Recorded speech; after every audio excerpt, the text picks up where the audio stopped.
Assalamualaikum, this is Maruf Khan. Welcome back to another video. I hope you all are doing well and make sure you all have subscribed to my YouTube channel. So इस video में हम लोग practical centre का comprehensive examination जो हमारे पास कल हुआ है फिजिक्स का गर्ल्स का पेपर सॉल्व करेंगे। सो स्टार्ट करते हैं। फर्स्ट ईयर की गर्ल्स का पेपर है, बॉयज़ का अभी तक मुझे मिला नहीं है। सो जैसे मिलेगा तो मैं आपको बॉयज़ का भी सॉल्व करवा दूँगी। जो है ना वो फर्स्ट एमसीक्यू है कि if we go up from the surface of earth to a distance equal to the radius of earth the value of g will become. तो ये जो है ना वो आपके बुक का पूरा एमसीक्यूज़ है जो मैंने आपको सॉल्व भी करवाया हुआ है, वीडियो में डाल चुकी हूँ। यहाँ पे हमारे पास क्या होता है कि हमारे पास सरफेस ऑफ अर्थ जो है ना वो इक्वल हो जाती है रेडियस ऑफ अर्थ है। रेडियस ऑफ अर्थ कितना होता है हमारे पास होता है 6400 मीटर। तो है ना हमारे पास जो सरफेस ऑफ अर्थ है मतलब डिस्टेंस जो है वो इक्वल हो जाता है रेडियस ऑफ अर्थ के। तो वैल्यू ऑफ जी जो है ना वो हमारे पास बी है। अब हमारे पास जो है ना एमसीक्यू नंबर 2 है कि this is one of the flowing does not exhibit simple harmonic motion. अच्छा याद रखें कि हमारे पास जो है ना यहाँ पे एक दी हुई है सर्कुलर मोशन की example. The wheel of an automobile की जो व्हील होता है ना वो सर्कुलर मोशन कर रहा होता है, तो वो जो है ना वो एग्जांपल है सर्कुलर मोशन की। और ये आपकी बुक में आपको दिया हुआ भी है। बुक में जो आप प्रोजेक्टाइल मोशन का पढ़ेंगे ना तो प्रोजेक्टाइल मोशन में आपको सर्कुलर मोशन मिलेगा और उसमें आप लोगों के पास पूरी एग्जाम्पल्स दी हुई है क्या क्या एग्जाम्पल सर्कुलर की होती है, सिंपल हार्मोनिक की सबकी।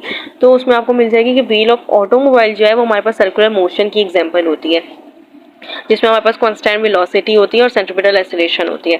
हमारे पास जो है ना वो एमसीक्यू नंबर 3 है कि the artificial gravity can be created in a spaceship by producing. तो याद रखें कि हम स्पेसशिप में आर्टिफिशियल ग्रेविटी ऐसे प्रोड्यूस कर सकते हैं रोटेटरी मोशन से। क्या करता है कि वो जो है ना वो क्रिएट करता है हमारे पास special gravity for passengers. So correct option जो है ना वो यहाँ हमारे पास सी है। सही है। अब हमारे पास जो है ना वो एमसीक्यू नंबर 4 है कि if the length of a simple pendulum is double it's time period will be. तो ये जो है ना वो मैं आपको सॉल्व करके समझाती हूँ कि कैसे होगा ये सॉल्व। अब वो फॉर्मूला क्या होता है हमारे पास होता है T is equal to 2 pi upon L G। हमारे पास यहाँ लेंथ दिया हुआ है कि ये जो है ना वो 2 है। सही है। तो हम जो है ना वो पुट करेंगे T इज इक्वल टू 2 पाई। यहाँ पे हमारे पास L की जगह क्या आ जाएगा 2 आ जाएगा और अपॉन यहाँ G आ जाएगा। अच्छा याद रखें कि 2 पाई की वैल्यू 3.14 होती है तो ये अप्रॉक्सीमेटली 9.28 बन रही है। तो यहाँ हमारे पास 10 लिख देंगे। सही है। यहाँ √2 आ जाएगा। G की वैल्यू आपको पता है कि यहाँ हमारे पास 10 होती है। तो यहाँ हमारे पास 10 से 10 कट जाएगा तो हमारे पास क्या बच रहा है, हमारे पास सिर्फ √2 बच रहा है। तो हमारे पास जो है ना वो आंसर हो जाएगा √2 और √2 जो है ना वो हमारे पास होता है 1.41। सो करेक्ट ऑप्शन जो है ना वो हमारे पास भी है। सही है। अब हमारे पास जो है ना वो एमसीक्यू नंबर 5 है कि the speed of sound in vacuum है। तो याद रखें कि स्पीड ऑफ साउंड वैक्यूम में 0 होती है। सो करेक्ट ऑप्शन जो है ना वो हमारे पास डी होगा। हमारे पास जो है ना वो एमसीक्यू नंबर 6 है कि the bus of weight 3000 newton is moving with uniform velocity of 14 metre per second is acceleration है। तो याद रखें कि एक्सीलरेशन हो ही नहीं सकता जब कांस्टेंट वेलोसिटी होती है। यूनिफॉर्म वेलोसिटी का मतलब ही ये है कि वेलोसिटी हो ही नहीं है। एक्सीलरेशन क्या होती है, rate of change of velocity. तो जब वेलोसिटी चेंज नहीं हो रही तो एक्सीलरेशन कैसे आ सकती है। सो हमारे पास यहाँ कुछ भी करने की जरूरत नहीं है, बस कॉन्सेप्ट है। यहाँ हमारे पास एमसीक्यू का आंसर हो गया बी। हमारे पास एमसीक्यू नंबर 7 है कि के डॉट दिया हुआ है J क्रॉस आई दिया हुआ है। आपको याद होगा मैं आप लोगों को बता भी देती हूँ कि कैसे निकालते हैं इसको। आपको ये तो पता होगा हमारे पास कि जो है ना हमारे पास अगर हम बात करें क्रॉस प्रोडक्ट की और क्रॉस प्रोडक्ट अगर सेम हो तो वो 0 होता है। जैसे अगर हम लोग लिखें I क्रॉस I तो वो 0 होता है। लेकिन यहाँ हमारे पास जो है ना वो J क्रॉस I दिया हुआ है। तो J क्रॉस I तो ये टेक्निक होती है मालूम करने की, ये बस आप ये याद रख लें। बाकी J क्रॉस I देखें I क्रॉस J जो है ना वो K के बराबर होता है। इसका यहाँ उल्टा दिया हुआ है, J क्रॉस I दिया हुआ है। तो इसका मतलब कि ये J क्रॉस I जो है ना ये माइनस K के बराबर है।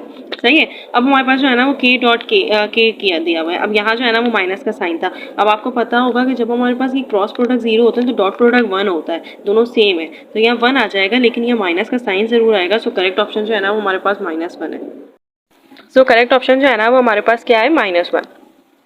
अब हमारे पास जो है ना वो एमसीक्यू नंबर 8 है कि the ratio of SI unit of angular momentum to linear momentum is. तो याद रखें कि एंगुलर मोमेंटम जो है ना वो हमारे पास होता है P is equal to mvr and हमारे पास जो है ना वो लिनियर मोमेंटम होता है P is equal to mv। तो यहाँ हमारे पास रेशियो बताया हुआ है। रेशियो का मतलब है, याद रखें रेशियो का जो है ना वो एंगुलर मोमेंटम का यूनिट होता है जूल सेकेंड।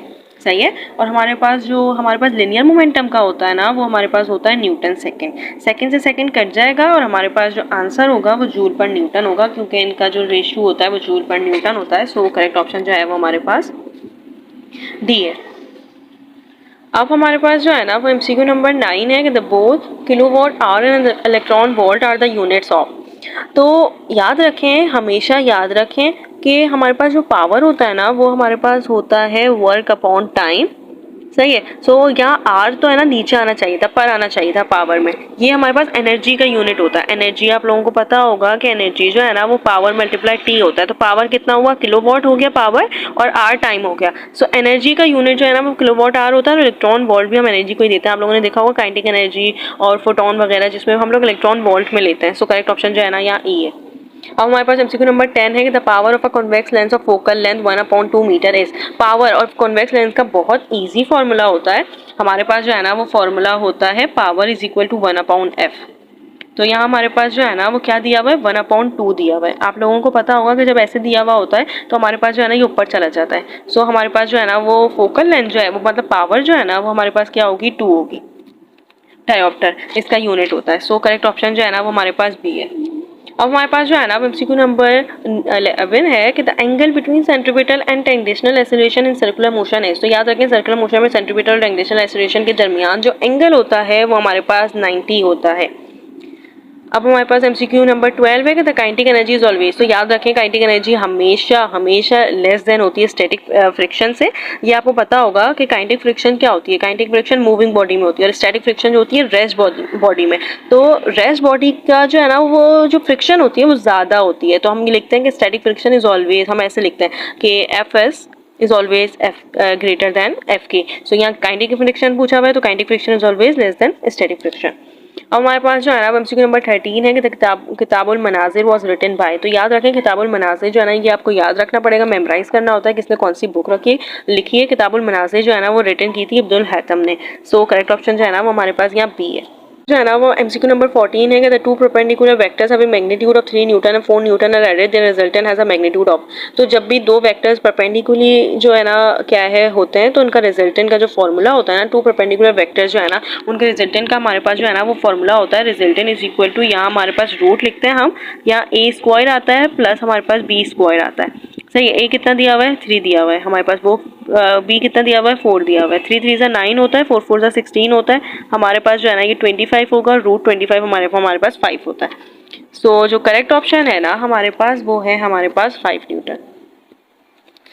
अब हमारे पास जो है ना वो एमसीक्यू नंबर 15 है the focal length of a magnifying glass is equal to the least distance of distinct vision its angular magnification है। तो याद रखें कि मैग्निफिकेशन का जो हमारे पास जो है ना फॉर्मूला होता है m equal to 1 plus D है। अब जो डी जो है ना जब भी नहीं दिया हुआ होता तो इसका मतलब होता है कि 25 है।